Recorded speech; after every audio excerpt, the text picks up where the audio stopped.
Hi friends, ഇനി ഞാൻ നിങ്ങളുമായിട്ട് ഷെയർ ചെയ്യുന്നത് നമുക്ക് നോമ്പ് തുറക്കുന്ന സമയത്തേക്കൊക്കെ ഉണ്ടാക്കാൻ പറ്റുന്ന നല്ലൊരു ഡെസേർട്ടിൻ്റെ റെസിപ്പിയാണ്. ചൂടുള്ള സമയത്താണെങ്കിലും നമുക്ക് തണുപ്പിച്ചിട്ടൊക്കെ കഴിക്കാൻ പറ്റുന്ന നല്ലൊരു ഡിഷാണ് കേട്ടോ. അപ്പോൾ നല്ല ടേസ്റ്റുമാണ്. അപ്പോൾ ഇതെങ്ങനെ നോക്കിയാലോ. ആദ്യം തന്നെ ഒരു പാൻ അടുപ്പത്ത് വെച്ചിട്ട് അതിലേക്ക് 1 ടേബിൾ സ്പൂൺ ബട്ടർ ഇട്ട് കൊടുത്തിട്ടുണ്ട്. ഇനി ബട്ടർ ഒന്ന് മെൽറ്റായി വരുന്ന സമയത്ത് നമുക്കിതിലേക്ക് പൊടിച്ച് വെച്ചിട്ടുള്ള സേമിയ ഇട്ട് കൊടുക്കാം. ഏത് ടൈപ്പ് സേമിയ വേണമെങ്കിലും നിങ്ങൾക്ക് ചേർത്ത് കൊടുക്കാം കേട്ടോ. ഞാനിവിടെ 150 ഗ്രാമിൻ്റെ ഒരു പാക്കറ്റ് സേമിയാണ് എടുത്തിട്ടുള്ളത്. ഇനി ഇത് നമുക്ക് നല്ല പോലെ ഒന്ന് വറുത്തെടുക്കണം. നല്ല ബ്രൗൺ കളർ ആവുന്നവരെ ഒന്ന് ഫ്രൈ ചെയ്തെടുക്കുക.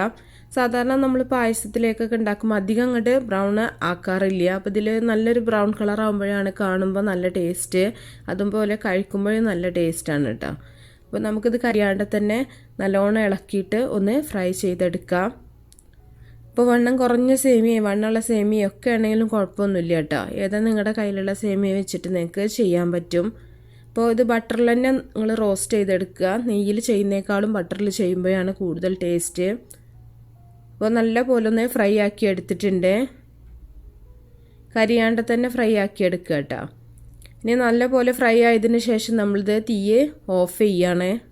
തീ ഓഫ് ചെയ്തതിന് ശേഷമാണ് നമ്മളിതിലേക്ക് ചിരകിയ തേങ്ങ ചേർത്ത് കൊടുക്കുന്നത്. ഒരു 1/4 കപ്പ് തേങ്ങ ചിരകിയതാണ് ചേർത്തിട്ടുള്ളത്. അപ്പോൾ തേങ്ങ കൂടുതൽ വേണമെന്നുണ്ടെങ്കിൽ നിങ്ങൾക്ക് കൂടുതൽ ചേർക്കാം കേട്ടോ. എന്നിട്ട് നല്ല പോലെ ഒന്ന് ഇളക്കി മിക്സ് ചെയ്യുക. ഈ ഒരു പാനിൻ്റെ ചൂട് കാരണം തന്നെ ആ ഒരു തേങ്ങ അത്യാവശ്യത്തിന് റോസ്റ്റ് ആയിക്കോളും. അല്ലാണ്ട് പിന്നെ നമ്മൾ അടുപ്പ് കത്തിച്ചിട്ട് റോസ്റ്റ് ആക്കി എടുക്കേണ്ട ആവശ്യമില്ല കേട്ടോ. നന്നായിട്ടൊന്ന് ഇളക്കി മിക്സ് ചെയ്തിട്ട് നമുക്കിത് ഒരു സൈഡിലേക്ക് മാറ്റി വെക്കാം. അപ്പോൾ ഇനി വേറൊരു പാത്രം അടുപ്പത്ത് വെച്ചിട്ട് അതിലേക്ക് ഞാൻ 1 ലിറ്റർ പാലാണ് ഒഴിക്കുന്നത്. തിളപ്പിക്കാത്ത പാൽ തന്നെയാണ് എടുത്തിട്ടുള്ളത്. പാലൊഴിച്ചിട്ടുണ്ട്. അപ്പോൾ നിങ്ങൾക്ക് ഇതിൻ്റെ അളവൊക്കെ പകുതിയായിട്ട് വേണമെങ്കിൽ എടുക്കാം കേട്ടോ. ഇനി ഇതിലേക്ക് 1/2 കപ്പ് മൈദയാണ് ചേർത്ത് കൊടുക്കുന്നത്. 1/4 കപ്പ് പാൽപ്പൊടി ചേർക്കുന്നുണ്ട്. ഇപ്പോൾ പാൽപ്പൊടി ഇല്ലയെന്നുണ്ടെങ്കിൽ ചേർക്കണ്ട, പാൽപ്പൊടി ചേർക്കുകയാണെന്നുണ്ടെങ്കിൽ കൂടുതൽ ടേസ്റ്റാണ്. ഇതിലേക്ക് 1 കപ്പ് പഞ്ചസാരയും കൂടെ ചേർക്കുന്നുണ്ട്. ഇനി ഇത് നല്ല പോലെ നമുക്ക് കട്ടിയൊന്നും ഇല്ലാണ്ടൊന്ന് മിക്സ് ചെയ്തെടുക്കാം. ഈ ഒരു സമയത്ത് ഞാൻ അടുപ്പ് ഓണാക്കിയിട്ടില്ല കേട്ടോ. എല്ലാം നല്ല പോലെ ഒന്ന് മിക്സ് ആക്കിയതിന് ശേഷം മാത്രം നമ്മൾ തീ ഓണാക്കിയിട്ട് കുറുക്കിയെടുത്താൽ മതി. ഇതിലേക്ക് ഫ്ലേവറിനനുസരിച്ചിട്ട് കുറച്ച് ഏലക്ക പൊടിയും കൂടെ ചേർക്കുന്നുണ്ട്. ഇപ്പോൾ ഏലക്കയ്ക്ക് പകരം വാനില എസൻസോ അല്ലെങ്കിൽ വേറെ ഏതെങ്കിലും ഫ്ലേവറൊക്കെ നിങ്ങൾക്ക് ചേർക്കാം കേട്ടോ. എന്നിട്ട് നല്ല പോലെ ഒന്ന് ഇളക്കി കൊടുക്കുക. ഇനി നമ്മൾ തീ ഓണാക്കിയിട്ട് വേണം നന്നായിട്ട് ഇളക്കി മിക്സ് ചെയ്തിട്ട് ഇതൊന്ന് കുറുക്കിയെടുക്കണം. അപ്പോൾ നമ്മളിത് എല്ലാം കൂടെ മിക്സ് ആവുന്നതിന് മുമ്പ് തന്നെ നമ്മൾ അടുപ്പ് കത്തിച്ചിട്ടുണ്ടെന്നുണ്ടെങ്കിൽ കട്ടയായിട്ട് തന്നെ അങ്ങോട്ട് വെന്ത് പോകും കേട്ടോ. അതുകൊണ്ടാണ് എല്ലാം മിക്സ് ആയതിനു ശേഷം നിങ്ങൾ തീ ഓണാക്കിയിട്ട് ഇതുപോലെ ഇളക്കി കുറുക്കിയെടുക്കുക. പൊടിയൊക്കെ ചേർത്ത് കാരണം തന്നെ നമ്മൾ കൈ എടുക്കാണ്ട് ഇളക്കിക്കൊണ്ടിരിക്കണം കേട്ടോ. ഇല്ലയെന്നുണ്ടെങ്കിൽ അടിയിൽ പിടിക്കും. അപ്പോൾ നല്ല പോലെ ഒന്ന് കുറുകി വരുന്ന സമയത്ത് നമുക്കിതിലേക്ക് ഫ്രൈ ചെയ്ത് വെച്ചിട്ടുള്ള സേമിയ തേങ്ങയുടെ മിക്സ് ഉണ്ടല്ലോ അത് ചേർത്ത് കൊടുക്കണം. അപ്പോൾ നല്ല പോലെ ഒന്ന് കുറുകി വരട്ടെ. ഒരുപാട് തീ കൂട്ടി വെച്ചിട്ട് ചെയ്യരുത്. നമ്മുടെ മൈദയൊക്കെ നന്നായിട്ട് തന്നെ കുക്കായി കിട്ടണം.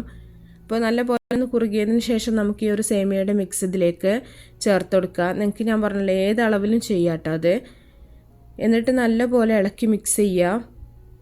ഈ ഒരു സമയത്ത് നിങ്ങൾ തീ കൂട്ടി വെക്കണ്ട കേട്ടോ. ഒരു മീഡിയം ഫ്ലെയിമിൽ ഇട്ടിട്ട് തന്നെ ചെയ്താൽ മതി. അപ്പോൾ നല്ല പോലെ മിക്സാക്കി എടുത്തിട്ടുണ്ട്. ഇനി ഇതിലേക്ക് നമുക്ക് ഒരു നുള്ളു ഉപ്പും കൂടെ നിങ്ങൾ ചേർക്കണം കേട്ടോ. ഇനി ഇതിലേക്കൊരു 1/2 കപ്പ് ഏതെങ്കിലും നട്ട്സ് പൊടിച്ചത് ചേർത്ത് കൊടുക്കുക. ഏത് നട്ട്സ് ആണെങ്കിലും കുഴപ്പമില്ല. നിങ്ങളുടെ കയ്യിലുള്ള ഏത് നട്ട്സും നിങ്ങൾക്ക് ഇതിലേക്ക് ചേർത്ത് കൊടുക്കുക. നട്ട്സ് എത്രത്തോളം ചേർക്കണോ അത്രത്തോളം ടേസ്റ്റി ആയിരിക്കും. അപ്പോൾ ഒരു നുള്ളു ഉപ്പും കൂടെ ചേർത്തിട്ടുണ്ടായിരുന്നു. അപ്പം ഞാനത് കാണിച്ചിട്ടില്ല, അപ്പോൾ കാണിക്കാൻ വിട്ടുപോയതാണ്. അപ്പോൾ നിങ്ങൾ ചെയ്യുമ്പോൾ ഒരു നുള്ളു ഉപ്പും കൂടെ ചേർക്കുക, മധുരം ഒന്ന് ബാലൻസ് ചെയ്യാൻ വേണ്ടി മാത്രം. എന്നിട്ട് നല്ല പോലെ ഇളക്കി മിക്സ് ചെയ്യുക. അപ്പോൾ നല്ല പോലെ കട്ടിയായി വരുന്ന സമയത്ത് നമുക്കിത് തീ ഓഫ് ചെയ്യുക. ഒരുപാട് സമയമൊന്നും പിന്നെ അടുപ്പത്ത് വെക്കേണ്ട ആവശ്യമില്ല. നല്ല പോലെ ഒന്ന് കട്ടിയായിട്ടുണ്ട്. ഇനി നമുക്ക് തീ ഓഫ് ചെയ്തിട്ട് ഇതൊരു പാത്രത്തിലേക്ക് ഒഴിച്ചു കൊടുക്കുക. ഏത് പാത്രത്തിൽ വേണമെങ്കിലും നിങ്ങൾക്ക് സെറ്റ് ചെയ്തെടുക്കാം. ചെറിയ ചെറിയ ബൗളിലൊക്കെ അല്ലെങ്കിൽ ഏതെങ്കിലും ഷേപ്പുള്ള പാത്രത്തിലൊക്കെ ആക്കിയിട്ടാണെങ്കിൽ അതേ ഷേപ്പിലാക്കിയിട്ട് തന്നെ നമുക്ക് കിട്ടും. അപ്പം എല്ലാം ഒന്ന് ഒഴിച്ചിട്ട് നല്ല പോലെ ഒന്ന് ലെവൽ ചെയ്ത് കൊടുക്കുക. ഇത് നമുക്ക് ഫ്രിഡ്ജിൽ വെച്ചിട്ട് തണുപ്പിക്കുകയാണെന്നുണ്ടെങ്കിൽ വളരെ പെട്ടെന്ന് തന്നെ ആവും കേട്ടോ.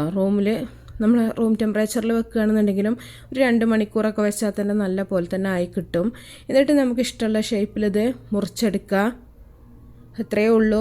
ഏത് ഷേപ്പിൽ വേണേലും നമുക്ക് കട്ട് ചെയ്തെടുത്ത് കഴിക്കാൻ പറ്റും. നല്ല ടേസ്റ്റാണ്. തണുപ്പിച്ചിട്ടോ അല്ലാണ്ട് കഴിക്കാം. അപ്പോൾ എല്ലാവരും ഉണ്ടാക്കി നോക്കുക. എന്നിട്ട് നിങ്ങളുടെ ഫീഡ്ബാക്കൊക്കെ അറിയിക്കുക. ഇഷ്ടപ്പെട്ടാൽ ലൈക്ക് ചെയ്യുക, ഷെയർ ചെയ്യുക. അപ്പോൾ നല്ല റെസിപ്പികളൊക്കെ ആയിട്ട് അടുത്തൊരു വീഡിയോയിൽ കാണാം. ഓക്കെ.